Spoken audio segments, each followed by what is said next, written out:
என் அன்பின் சொந்தங்களே, நாம் ஆராதிக்கும் தேவன் நாமும் பரிசுத்தப்படுவதாக. இந்த இரவு வேளையில் உங்களோடு பகிர்ந்து கொள்கிற ஒரு சாட்சியாக நற்செய்தி. சாட்சி என்றால் நடந்த ஒரு சம்பவத்தை உங்கள் மத்தியிலே சாட்சியாக இந்த அடிமை பகிர்ந்து கொள்கிறேன்.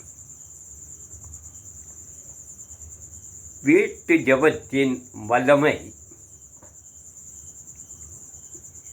வீட்டில் கூடி ஜபித்தால் அங்கே என்ன வல்லமை நடக்கும் என்பதே அனுபவ சாட்சி.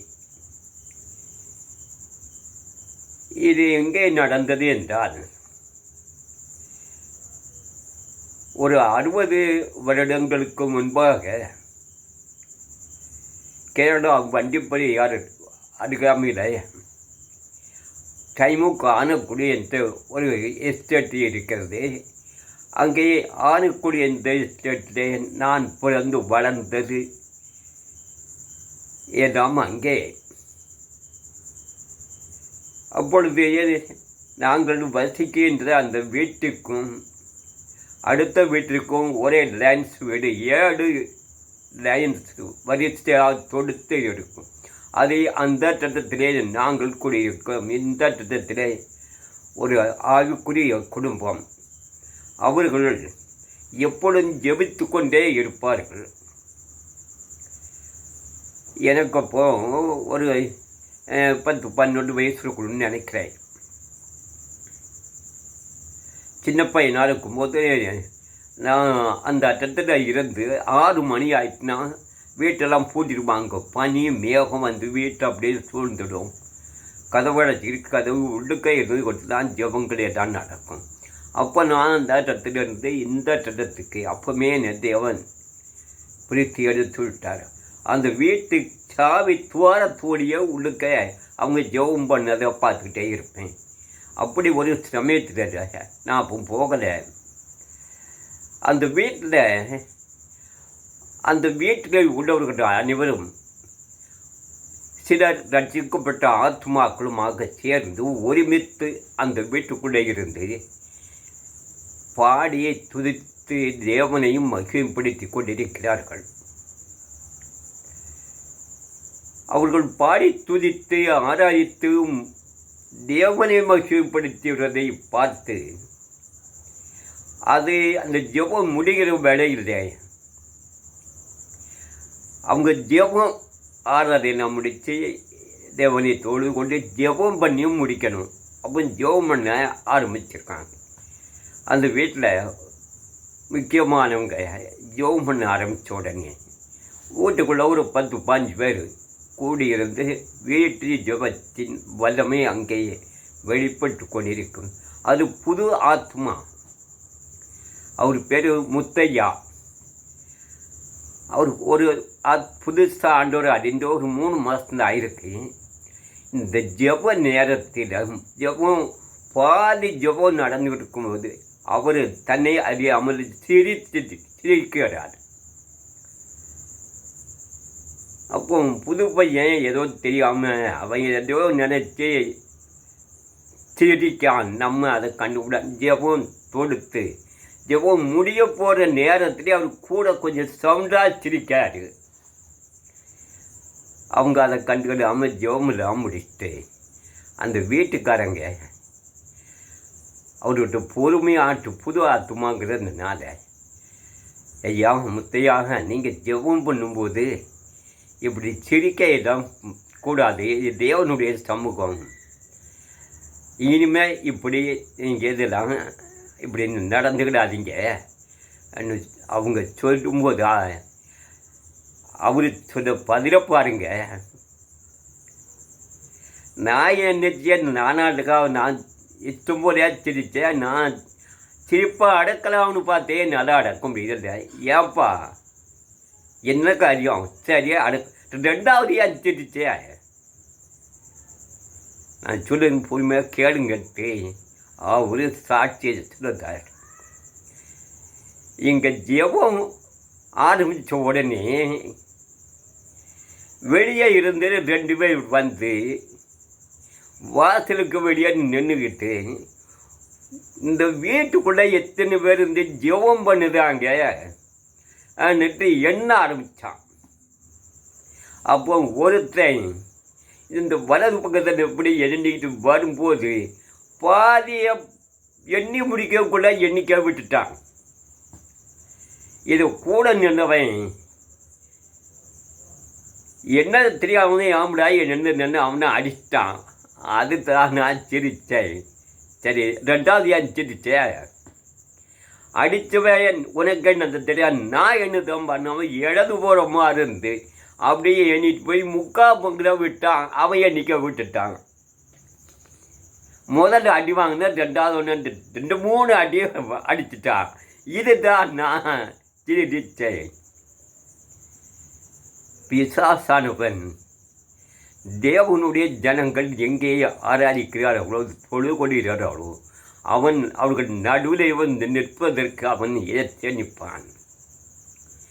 ஒவ்வொரு குமாரர்களும் தேவ சமூகத்திலே போய் நிற்கிற பொழுது சாத்தான் அவர்கள் நடுவிலே போய் நின்றான். அதைத்தான் இங்கே இவன் உள்ள வந்தான். உள்ள எத்தனை பேர் ஜோம் பண்ணுதாங்க, யார் எத்தனை ஒரு பாடுதாங்க, துதிக்காங்கன்னு வெளியே வந்துட்டு எண்ணுதான். வீட்டிலே நாம் தேவனை துதித்து ஆராதிக்க நம்மை ஒப்பு கொடுத்து விட்டால் சாத்தானுக்கு பொறுக்காது. அவன் அங்கே இருந்துக்கிட மாட்டான். அவன் அப்படியே வந்து நமக்கு விரோதமாக இங்கே ஒருமித்து தேவனை துதிக்காங்களேன்ட்டு வாசல்லே வந்து என்ன ஆரம்பிச்சிருக்கான். இதுதான் நம் வீட்டு ஜெபத்தினுடைய வல்லமை. நாம் துதித்தால், துதி எடுத்தால் சாத்தான் ஓடுவான். இன்னொரு பாடலே இருக்கு, துதி எடுத்தால் ஓடிடுவான். இதிலே பழுவூர் இயேசுவின் தோட்டம் சபையில் ஒரு 15 ஆண்டுகளுக்கு முன்பாக இருக்கும். நான் தனியாக அந்த சபையிலே படுத்திருப்பேன். எப்பவும் ஜோம் பண்ணிகிட்டே இருப்பேன். ஒரு சனிக்கிழமை மறுநாள் ஞாயிற்றுக்கிழமை ஆயத்த ஜெபம். சபையினுடைய ஊழியர், என் மகன், என் மருமகன், 4 பேர் இருந்து ஜெபம் பண்ணிட்டு 12 மணிக்கு அவர் வீட்டுக்கு போயிட்டாரு. அவர் வீட்டுக்கு போகும்போது ஒரு பக்கெட்டில் தண்ணி எடுத்தாங்கப்பா. தண்ணியை என் மகனோ என் மருமகனோ அவங்களும் வீட்டுக்கு போயிடுவாங்க.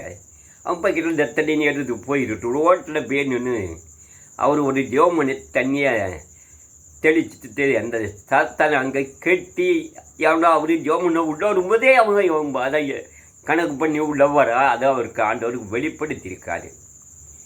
வரும்போது அவர் ஜோம் பண்ணிட்டு அவர் போய்ட்டுறாரு. அவர் அந்த தண்ணியை ஜோம் பண்ணி தெளிச்சுட்டு அவர் வீட்டுக்கு போயிட்டாரு. என் மகனும் மருமகனும் வீட்டுக்கு போயிட்டாங்க. ஒரு 10 நிமிஷம் கழித்து நான் மட்டும் ஆலயத்தில் படுத்திருக்கேன். அந்த கதவை தட்டியாச்சு. நான் என்ன நினைக்க, என்னடா சார் போய் இவ்வளோ நேரம் கூட 1/2 மணி நேரம் ஆகலையே, திரும்பியும் அவர் ஜோம் பண்ண திரும்பியும் வந்துட்டாரான்னு நினச்சி அதுக்கு 2 கதவு, நீளமான கதவு இல்லை, பாதி கதவை திறந்து அப்படி பார்க்கேன். வெளியே 2 உயரமான மனிதர்கள் ஆளு பாட்டச்சாட்டமாக கம்பீரமாக 2 பேர் நிற்காங்க. அது ஒருத்தன் சொல்லுதான், நாங்கள் உள்ளே பிரவேசிக்கணும், இப்போ நீங்கள் என்னைய உள்ளே விடுங்கங்க. அப்போ நான் அதெல்லாம் அனுமதிக்க முடியாது. நான் சார்கிட்ட கேட்டுக்கிட்டு, அவர் ஃபோன் போட்டு கேட்டுக்கிட்டு அவர் அனுமதிச்சா நான் அனுமதிக்கேன், நீங்கள் கொஞ்சம் வெளியே கீழே இறங்கி நில்லுங்க சொல்லி நான் ஃபோன் பண்ணல அன்றைக்கி வாங்க சொல்லிட்டாங்க அந்த ரெண்டும் பிச்சைத்தான் சொல்லணும் வாப்பாருமா அடுத்த இடத்துக்கு போகும். அப்போ எங்கேயே புதிய ஆராதனை நடக்கிறதோ எங்கேயே தேவனை தொழு கொள்ளுவதற்கு அழைத்தப்படுகிறார்களோ அங்கே சாத்தான் உள்ளே வந்து பிரவேசிப்பதற்கு வருவான். நாம் எச்சரிக்கையாக இருந்தால்